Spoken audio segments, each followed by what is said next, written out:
Hi, this is Rick with Rick's Records in Shreveport, Louisiana, 3512 Uri Drive. And today we're going to talk about how Lou Reed sabotaged his career several times and still became a millionaire. The first thing that I want to impress to you about Lou is that he was had a real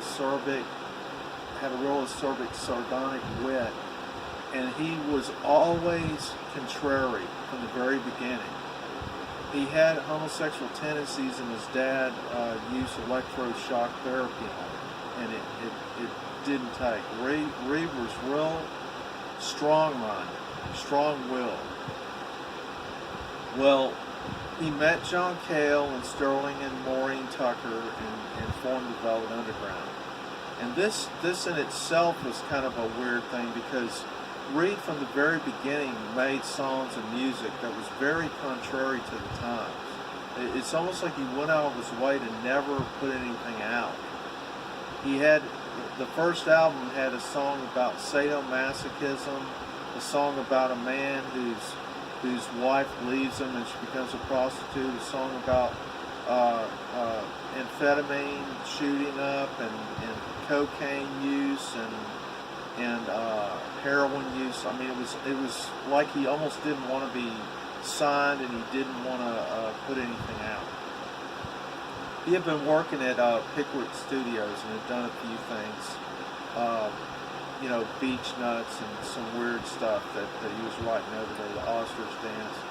But he ended up hooking up with these people. He started the Velvet Underground, and the first thing they proceed to do is do a lot of drugs and go to a lot of parties, and they got sponsored by Andy Warhol, and he put together this light show and everything.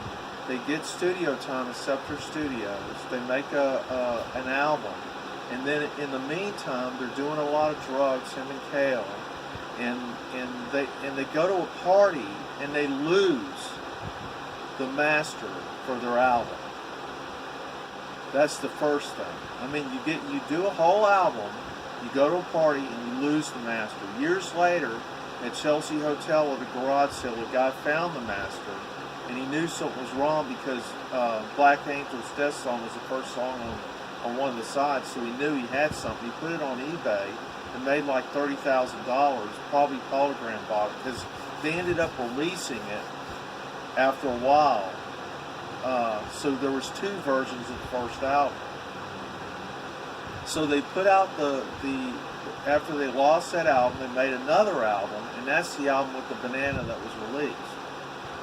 And it like 1,896 people bought it. Eno said that everybody that bought it either started a band or became a rock critic. That was the first thing. Then the second thing, they put together an album called White Light, White Heat.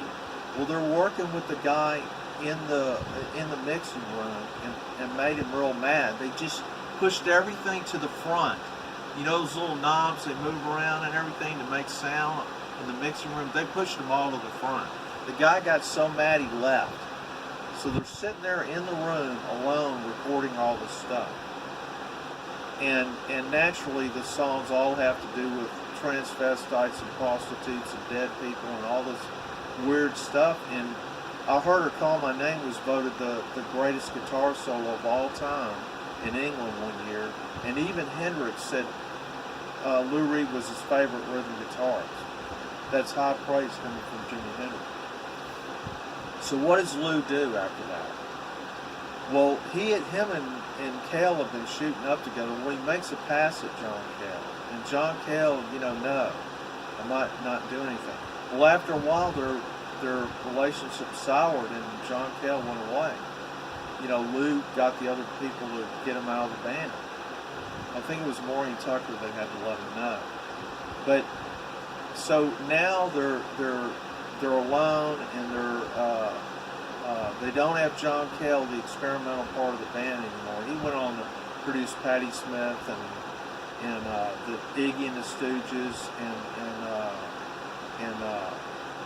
Susie and the Banshees, and ended up putting out albums that were spectacular. One had Lowell George and Little Feat on it, Paris 1919. That's a fantastic album. Another one was was all of his stuff on the island stuff with Eno and Phil Manzanera and Phil Collins. But that's neither here nor there. Now we're going to the third album. Well, Lou Reed makes a laid-back, soft album. But to give you an idea, one of the songs, Candy says, "I've come to hate my body and everything that it requires in this world." Some of the songs were real downers. But it was an outstanding album. So then, after that album, they do Loaded. And it's the first album to get top 40 play and everything. What does Reed do? He gets mad when it's being mixed, because one of the verses was left out, the Heavily Running Roses verse. He gets mad, he leaves the band. Right when they get played on the air, on the radio, it becomes top 40, he leaves the band. That was another mistake he made. So then, after that, he gets goes to England and gets some people to help him on the next album. That's this Lou Reed solo album. And it's Rick Wakeman and Steve Howe of Yes and Caleb Quay, I believe, from Elton John. And they're helping him do that album. And it kind of feels a little bit weird and out of place and everything from the Velvet Underground stuff. And so that album didn't do that well. Then the next album he did is the one Bowie produced, Transform. And it becomes huge. It has Mick Ronson on it. It just becomes huge. And Herbie Flowers made a statement saying he couldn't understand why the UK was playing this album in the top 10, this song, Walk on the Wild Side, because of what was on it. He had to call the BBC and tell them, look, you can't play this song. It's got a line in it about somebody giving head to somebody. I mean, you can't play this. This was 73. So it was yanked from the radio. It wasn't played anymore, but it still became a huge hit. So what does Reed do right after? He puts out Berlin, which is one of the most disturbing pieces of music ever put on vinyl. I mean, it's a fantastic album, but it is like a major downer. It had Steve Winwood on it. It had Jack Bruce on it. It had John Prakash, Steve Hunter, and a bunch of people from Alice Cooper's band on it. Bob Ezrin, who produced Alice Cooper and did The Wall, Pink Floyd's The Wall, produced it. And it didn't do that well, which is, when you hear the album, it's outstanding, but you can see why the public didn't like it. That was another mistake he made. Then after that, he does a top 40 album, Sally Can't Dance. And they were real happy with him, everything's okay. So what does he do when they want another top 40 album? He puts out a double album of electronic feedback. The album is two albums, 4 sides of electronic feedback. And I kid you not, it is electronic feedback. So naturally, it's yanked from the scores of them are yanked from the shelves. I heard it did good in Japan, but anything does good in Japan. So that doesn't surprise me. But that really pissed RCA off. 2 albums of electronic feedback. So then he puts out Coney Island Baby, which he had done some songs on it, Velvet Underground songs on it that he redid, and it was real good. Well, RCA let him go after that, which is no surprise. Okay, so he goes to Arista with Clive Davis and proceeds to sabotage his career again by drinking and drugging as much as he possibly could.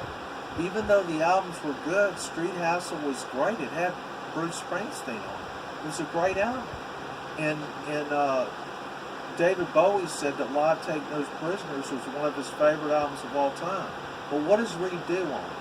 He says Barbra Streisand in the Academy Awards, she says, I like to thank all the little people. Fuck her and the little people. I like big people. That's what he puts on the album. So naturally, there's a little bit of problem with that. But later on, believe it or not, RCA takes him back after all this stuff when he straightens himself out. He gets Robert Klein from the Voidoids, does the Blue Mass, which is one of the best songs he's ever done. And RCA signs him again. As far as I know, no label has signed back somebody besides Bob Dylan. He left Columbia, went to Asylum, and went back to Columbia.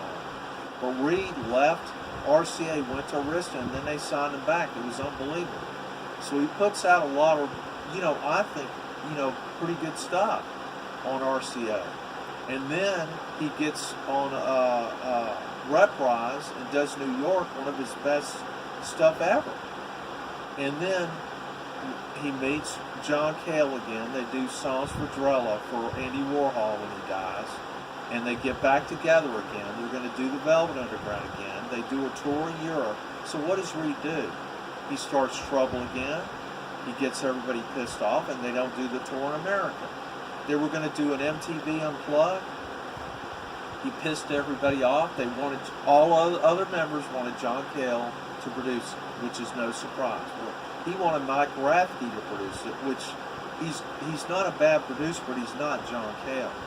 And so naturally, the MTV Unplugged thing gets shelved because they wanted Cale to produce it, and Reed didn't want Cale.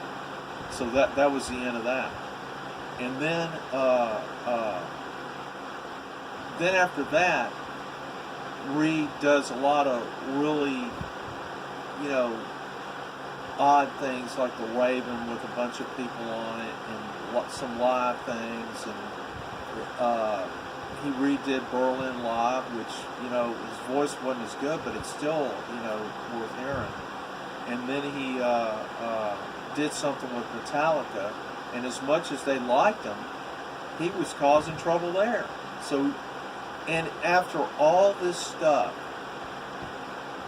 all these miscalculations, all these crazy things he did, he still ended up making $40 million by the time he died.